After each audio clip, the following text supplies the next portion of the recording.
अस्सलामु अलैकुम वरहमतुल्लाहि वबरकातुहू। तो आज दोस्तों टॉपिक है कि बहुत से नॉन मुस्लिम ये पूछते हैं कि आखिर इस्लाम में गोश्त खाना अलाउड क्यों है, और बहुत सौ को ये भी गलत फहमी है कि उनके धर्म में यानी हिंदू धर्म में गोश्त खाना मना है।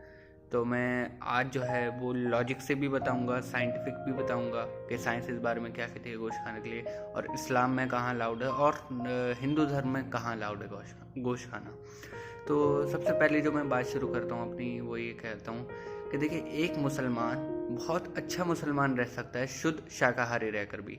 इस्लाम में गोश्त खाना कंपलसरी नहीं है, कहीं भी नहीं लिखा कंपलसरी नहीं है। एक मुसलमान शुद्ध वेजिटेरियन रह के भी अच्छा मुसलमान हो सकता है। लेकिन अल्लाह ताला ने हमें गोश्त खाने का अलाउड करा है, जो कि सूरह है पहली के सूरह मायदा, सूरह नंबर 5 वॉल्यूम नंबर 1 आयत नंबर 1, जिसमें अल्लाह ताला ने कहा है कि हमने कैटल बनाए हैं 4 पैर वाले जानवर जिन्हें आप खा सकते हो, और अगर आप उन जानवर को खाते हो जो हमने खाने के लिए बनाए हैं तो आप कोई गुनाह नहीं कर रहे। लेकिन उन जानवर को मत खाना जो हमने मना करे हैं नाम लेके। आगे लिखा है सूरह नहल चैप्टर 16 वर्स 5 में कि हमने भेड़ बकरी बनाए हैं जिन्हें आप खा सकते हो। ऐसे ही सूरह मोमिनून में लिखा है सूरह नंबर 23 वॉल्यूम नंबर 21 आयत नंबर 21। तो ऐसा बहुत सी जगह लिखा है। कुरान में तो आपको पता ही है मुसलमान खाते हैं, तो उसे मैं ज़्यादा डिफाइन नहीं कर रहा। बाकी अब मैं आता हूँ मेडिकल साइंस इस बारे में क्या कहती है। देखिए, ह्यूमन बॉडी को मेडिकल साइंस ये बात कहती है कि ह्यूमन बॉडी को अमाइनो एसिड की ज़रूरत होती है, 22 अमाइनो एसिड की, जिसमें से 8 जो हैं उसकी बॉडी में नहीं बनते। वो 8 बाहर के खाने से मिलते हैं। वो बाहर का खाना और किसी भी वेजिटेरियन में, किसी भी वेजिटेबल में, किसी भी फल फ्रूट्स में वो 8 के 8 अमाइनो एसिड नहीं मिलते। लेकिन मछली में मिलते हैं, मीट में मिलते हैं। और फिश जो है हाई प्रोटीन है, इसमें बहुत ज़्यादा फ़ायदेमंद है जिस्म के लिए। आप किसी भी डॉक्टर से पूछ सकते हैं, इसमें कोई ऐसी बड़ी बात नहीं है कि जिसे ना पता हो। आप किसी भी डॉक्टर से पूछें, विटामिन है, आयरन है। तो ये बात। अब थोड़ा लॉजिक पे चलते हैं कि चलो ये तो हो गई साइंस की बात, अब थोड़ा लॉजिक पे चलते हैं। देखो, अगर आप जानवर को देखेंगे, उस जानवर को जो घास फूस खाते हैं, जैसे भेड़ हो गई, बकरी हो गई, गाय हो गई, भैंस हो गई, तो इनके आप दांतों पे गौर करेंगे तो इनके दांत सबके चपटे हैं, हार भी वो रस्तीत चपटे दांत हैं। ये सिर्फ घास फूस ही खा सकते हैं, गोश्त खा ही नहीं सकते उन दांतों से। और अगर आप उन जानवर को देखेंगे जो गोश्त खाते हैं, जैसे शेर हो गया, चीता हो गया, कुत्ता हो गया, जो गोश्त खाते हैं, उनके दांत पे अगर आप गौर करेंगे, उनके दांत होते हैं नोकीले, जो गोश्त खाने के लिए होते हैं, यानी कार्निवोरस एनिमल जो गोश्त खाने के लिए होते हैं, तो वो घास फूस खा ही नहीं सकते। लेकिन अगर हम और आप अपने दांत को देखेंगे तो हमारे दांत चपटे भी होते हैं, नोकीले भी होते हैं। तो भाई मेरा सिंपल सी बात ये है, लॉजिक ये है कि अगर अल्लाह ने हम सबको बनाया, भगवान, अल्लाह, खुदा, जो आप कहते हैं उसमें गॉड, तो अगर ऊपर वाला, मैं सीधा कहता हूँ ऊपर वाला, कि अगर ऊपर वाला चाहता कि हम सिर्फ घास फूस ही खाएं, गोश्त ना खाएं, तो फिर हमें नोकीले दांत क्यों दिए? जब जानवरों को वो अलग अलग दांत दे सकता है कि एक को नोकीले और एक को चपटे, तो हमें फिर दोनों दांत क्यों दिए?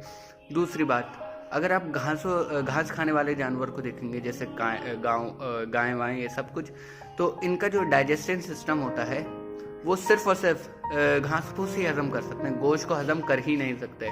और वहीं आप अगर गोश्त खाने वाले जानवर को देखेंगे तो वो सिर्फ गोश्त ही हजम कर सकते हैं, घास फूस हजम कर ही नहीं सकते।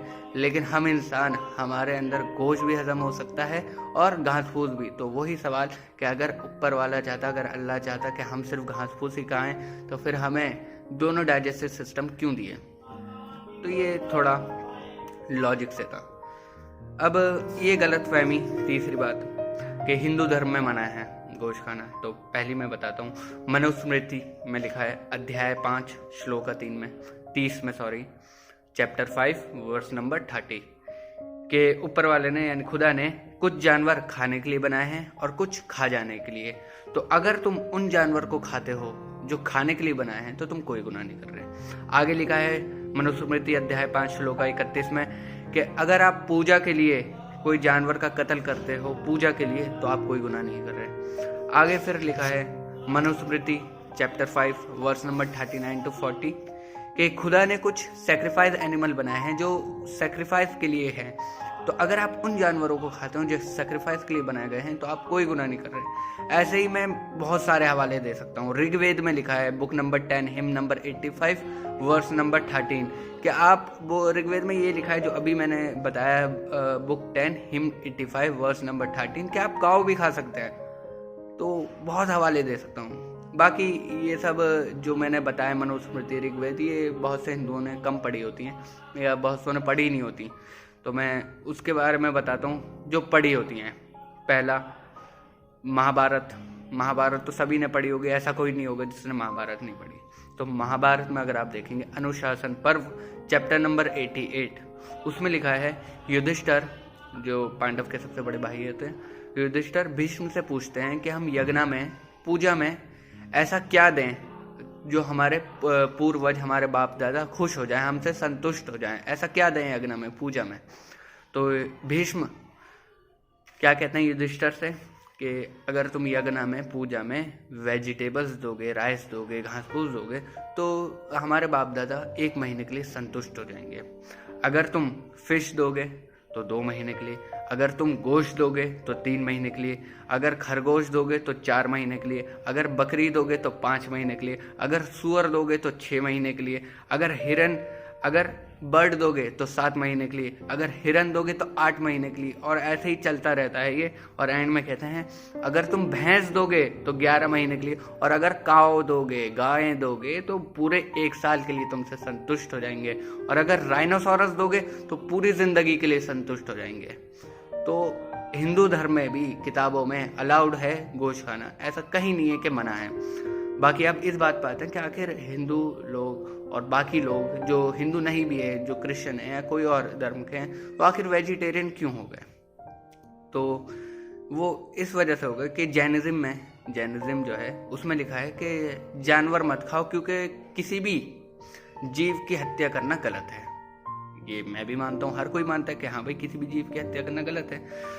तो अब अगर कोई भाई साहब, अगर कोई इंसान बिना किसी हत्या करे जी सकता है तो ऐसा हो ही नहीं सकता। वो गलत कह रहा है, वो झूठ बोल रहा है। मैं आपको बताता हूँ वो कैसे है। ये पहले ज़माने में कहना बहुत आसान था कि हाँ भाई गोश्त खाना गलत है क्योंकि उसमें जान होती है और पेड़ पौधे खा सकते हो, घास फूस खा सकते हो। लेकिन अब साइंस एंड टेक्नोलॉजी इतनी बढ़ चुकी है और हमें ये बात पता है कि प्लांट और पौधों में भी जान होती है, वो भी जीवित हैं, वो नॉन लिविंग थिंग नहीं है, लिविंग थिंग है। हमें पता है ना, ये तो स्कूल में ही बता देते हैं। तो उनका लॉजिक थोड़ा बदल गया कि हाँ हमें पता है कि घास फूस और प्लांट्स में भी जान होती है, लेकिन उन्हें दर्द महसूस नहीं होता, इस वजह से उन्हें हम खा सकते हैं। लेकिन भाई साहब आज साइंस इतना बढ़ चुका है, टेक्नोलॉजी इतनी बढ़ चुकी है और हमें ये भी पता है कि प्लांट पौधों को भी दर्द होता है, वो भी चिल्लाते हैं, वो भी रोते हैं। वो अलग बात है कि हमें वो महसूस नहीं होता, हमें वो सुनाई नहीं देता, क्योंकि इंसान की एक साइकिल होती है 20 to 20,000 साइकिल्स, उससे ऊपर या नीचे की कोई चीज़ वो सुन नहीं सकता, कोई भी आवाज़ वो सुन नहीं सकता। लेकिन इसका मतलब ये कोई कि हम जिनकी आवाज़ नहीं सुन सकते उन्हें कत्ल कर दें। सही बात है ना, प्लांट पौधों में भी जान है, उन्हें भी दर्द महसूस हो रहा है। अब इसका मतलब ये कोई कि हम उन्हें कत्ल कर सकते क्योंकि हमें सुनाई नहीं देता। बाकी आगे अगर थोड़ा बड़ा हो तो लोग ये भी कहते हैं बहस के लिए कि हाँ भाई हमें पता है प्लांट पौधों में भी जान है, लेकिन उनके सेंसेस कम है कि प्लांट पौधों को चल नहीं सकते, 2 सेंसेस कम है उनके। इस वजह से जानवर की हत्या करना, जानवर को कत्ल करना बड़ा गुनाह है प्लांट की हत्या करने के बजाय। तो अगर मैं उनसे सवाल पूछता हूँ कि अगर आपका भाई पैदा हो जो कि गूंगा हो, पैदाइशी और बहरा हो, और वो जब बड़ा हो उसका कोई कत्ल कर दे, तो आप क्या जज से ये कहेंगे कि मिलॉर्ड इसे कम सजा दो कातिल को क्योंकि मेरे भाई के 2 सेल्स कम थे? बल्कि आप तो ये कहेंगे कि मिलॉर्ड इसे डबल सजा दो क्योंकि मेरे भाई तो मासूम था, वो ना बोल सकता था ना सुन सकता था, इस कातिल को डबल सजा दो। तो फिर तो आपका लॉजिक तो फेल हो गया यहाँ पर। बाकी इस्लाम में ऐसा नहीं है कि सेंसेस कम हैं या ज़्यादा हैं तो आप किसी को कत्ल कर सकते हो या कुछ। इस्लाम में अल्लाह ताला फरमाता है सूरह बकरा सूरह नंबर 2 आयत नंबर 168 में कि ए मोमिनो तुम वो खाओ जो हलाल है तुम्हारे लिए, जो हलाल है तुम वो खा सकते हो। और यहाँ तक कि अगर मैं आपको बताऊँ पूरी बात, तो आप जो ये सांस ले रहे हैं ना, ये जो मैंने सांस लिया, आप जो सांस ले रहे हैं, हम लाखों बैक्टीरिया का कत्ल कर रहे हैं। आपको पता है लाखों बैक्टीरिया हमारे सांस में मर रहे हैं, उन्हें भी जान है, तो आप क्या सांस लेना छोड़ देंगे? नहीं ना। तो ऐसा नहीं होता। देखिए ये सब जानवर जो हैं, प्लांट्स जो हैं, ये सब आलमी भाईचारे में नहीं आते। मतलब इनका कत्ल करना आम तौर पर तो गलत है। आम तौर पर अगर आप इन्हें मारते हैं सिर्फ अपनी निशानेबाजी के लिए, सिर्फ अपने शौक के लिए, वो गलत है। इस्लाम में भी गलत है, हर धर्म में गलत है। लेकिन अगर आप उन्हें खाने के लिए, अपने ज़िंदा रहने के लिए उनका कत्ल करते हैं तो वो गलत नहीं है। ना ही धर्म में, ना ही लॉजिक से, ना ही साइंटिफिक, और ना ही किसी भी तरीके से आप साबित करें, वो गलत नहीं है। लेकिन अगर हाँ सिर्फ निशानेबाजी के लिए और अपने शौक के लिए आप किसी को मार रहे हैं तो वो हराम है इस्लाम में। बाकी जानवर के भी हुकूक अल्लाह ताला ने कुरान शरीफ में फरमाए हैं। जैसे एक ऊँट पर वज़न रखा जा रहा था बहुत ज़्यादा, तो हमारे नबी आप सल्लल्लाहु अलैहि वसल्लम ने फरमाया कि उस पर ज़्यादा वज़न मत रखो, उनके भी तुम पर हुकूक हैं जानवरों के। तो हुकूक हैं, लेकिन अगर आप खाने के लिए किसी का कत्ल करते हैं, जानवर का, तो आप कोई गलत नहीं कर रहे, ना ही पेड़ पौधों का। और ये सब लॉजिक जो बेवकूफ़ी है कि जान नहीं होती और ये सब गलत है। तो मैंने अपना बेस्ट दिया, आपको कुछ बातें बताएं, क्योंकि बहुत लोगों की ये गलतफहमी होती है कि भाई क्यों खाते हैं। ज़्यादातर वेजिटेरियंस की गलती होती है। वेजिटेरियन लोग ही ये कहते हैं कि क्यों खाते हैं गोश्त, उन्हें कोई सही से समझा नहीं पाता। तो मैंने कोशिश करी कि आपको सही से समझा सकूं। बाकी अगर आप फिर भी ये कहते हैं मेरे लॉजिक, मेरे साइंटिफिक रीज़न और हिंदू धर्म से जो मैंने वर्सेस बताए हैं उनके बावजूद आप ये कहते हैं कि नहीं हम गोश्त नहीं खाएंगे, तो बहुत अच्छी बात है। इससे अच्छी तो कोई बात ही नहीं हो सकती, क्योंकि कंपलसरी तो है नहीं गोश्त खाना। और भाई अगर हर कोई गोश्त खाने लगेगा तो गोश्त का प्राइस कितना बढ़ जाएगा। तो बहुत अच्छी बात है अगर आप नहीं खा रहे, ये सुनकर भी। लेकिन जो खा रहे हैं उन्हें आप बुरा ना कहें। तो मैंने बस कोशिश करी कि आपको सही बात बता सकूं। अगर आपको अच्छी लगेगी तो लाइक करें, कमेंट करें और दूसरों को बताएं, खासकर अपने वेजिटेरियन दोस्तों को, उन्हें भी ये वीडियो शेयर करें। Thank you. लाइक और शेयर करें वीडियो को और सब्सक्राइब करें मेरे चैनल को और बेल आइकन दबाना ना भूलें।